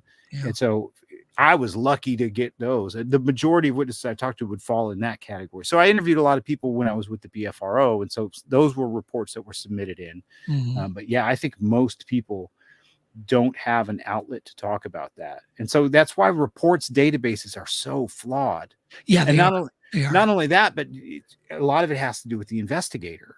Because like when I was really active with the BFRO from like 2007 to 2014 or so, 2013, 2014, obviously, I would focus on the places that I had access to because I was there all the time. So it made sense. Like I wasn't going to follow up on reports in Alaska because I wasn't going to be up there very often, So it's easy people would see like, oh, well, White County, Georgia has the most reports. It's the biggest hot spot in Georgia. And it's like, well, no, that's because those are the ones I published. It's not that there weren't a ton of reports in South Georgia or Central Georgia. I just wasn't, I couldn't drive 8 hours down there or 6 hours or whatever the case may be from whatever state. To really substantiate the claims. Exactly. So it's not just that you need a human observer and a Sasquatch to generate a report. They also have to give it to a reporting party who's going to disseminate that, publish it in some way, whether that's a database, a website, a podcast, a print media, whatever the local media and local news story or something like that. So there's that third element too. So that you have the human observer and the Sasquatch, and the human observer barely tells anyone, but of the people they do tell, it's probably wife, husband, parents, siblings, like the most trusted people in those people's circles. And also the observer too, Matt. I mean, like if you get a report from a state trooper, for instance, a trained observer versus a standard civilian, that one from the trooper tends to have quite a bit more weight because they're trained observers. Yeah, to some degree. I mean, I think there's... You see where I'm going with that? It's not that certainly. They don't have weight, the civilian, but when it's an official that is a trained observer that's trained to remember every detail about an event, and they come to talk to you on it, those tend to be A, more fleshed out, but B, I don't want to say more credible because I don't want to say that the civilian isn't, but they're easier to discuss with them because they have that ability or recall. It all just depends, man. I think it's all context dependent, and it depends on the observer. I mean, you might have a state trooper who's worked in urban areas their whole life, and they don't know anything about the natural world.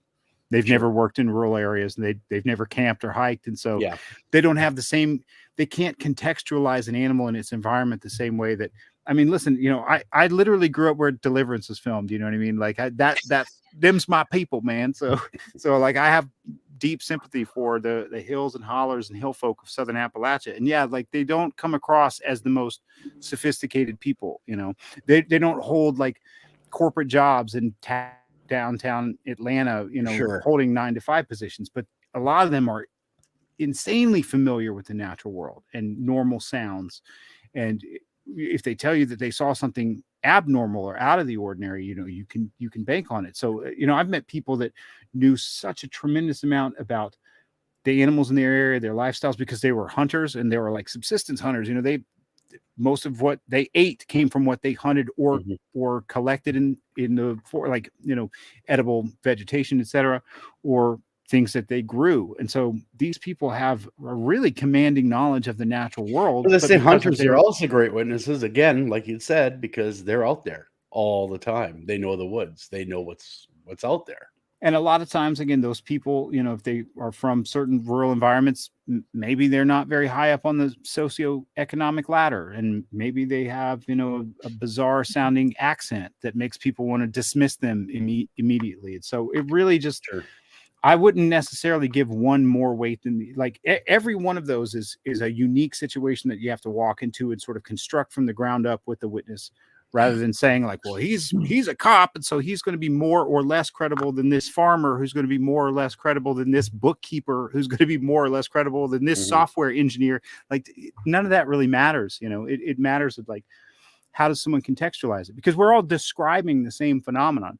And so if someone has an intimate familiarity with apes and a background in physical anthropology, what words are they going to use to describe physiology and morphology that they saw? Yeah. What words would somebody use who doesn't know any of those things? It just says like it looked like a demon, because they were so frightened. And so we look at those things and we go, oh, they're describing two different things. No, they're not. They're describing exactly the same thing. It's just that they have different lexicons and they contextualize it different. They have a different interpretive schema that they process the world through, whether that's a spiritual schema, of a certain religious background, and so they try to connect the fear that they experienced. It's, oh, that thing was evil or demonic or whatever. Or so there's no like profession that immediately says like, oh, this person's going to definitely be more truthful.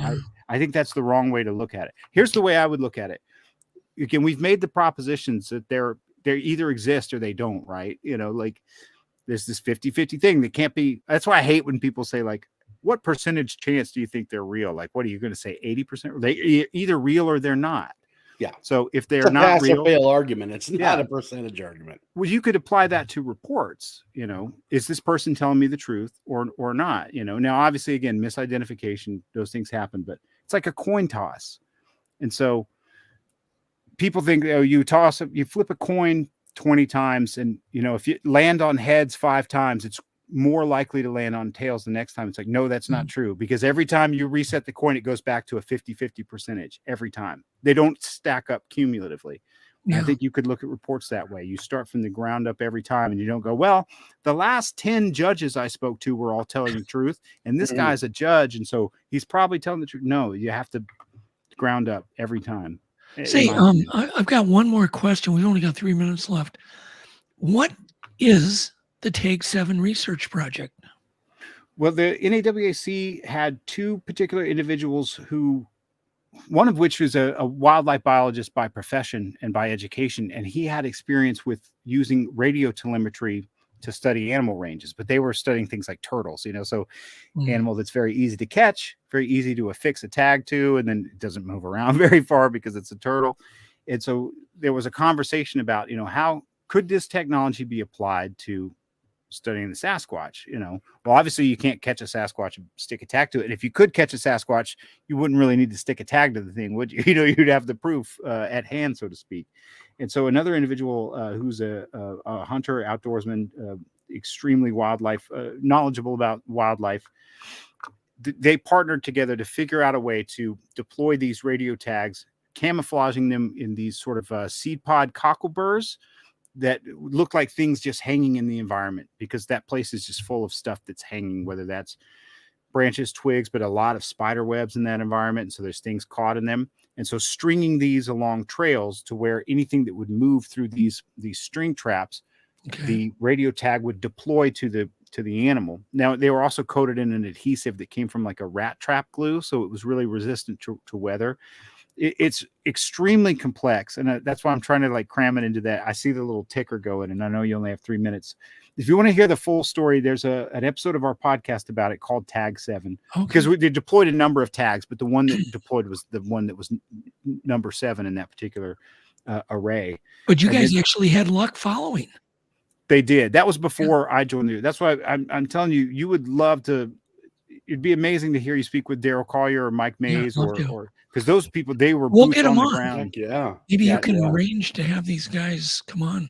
Oh, certainly. Wow, I would it love is to do that. just about time to go, and words that would describe how cool this interview was, Matt. You really brought it. It was a lot of fun. A lot of ground got covered in a short amount of time.